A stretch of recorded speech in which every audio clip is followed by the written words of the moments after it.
So yun, ito na po mga kaibigan yung update natin dito sa NMAX na ginagawa natin. Yung ayaw umandar. Okay. So nakabili na tayo na fuel pump assembly. Yan, nakalagay na yung bago.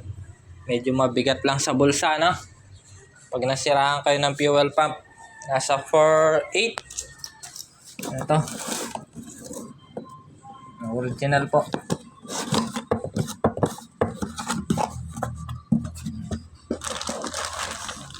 Ayan.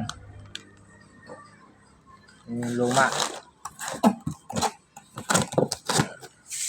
So, nalagay na natin.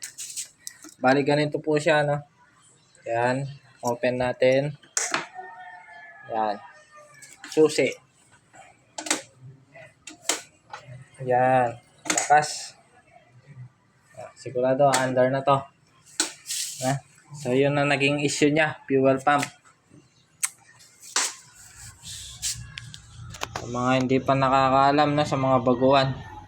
Okay. So yan, salpakan na lang natin to. Tapos start natin. Lagay natin yung kanyang fuel hose. So update ko kayo mamaya pag nabuo na natin. Okay. Pa-share na lang ng ating video. Pag-follow na lang na. Yan, NMAX version.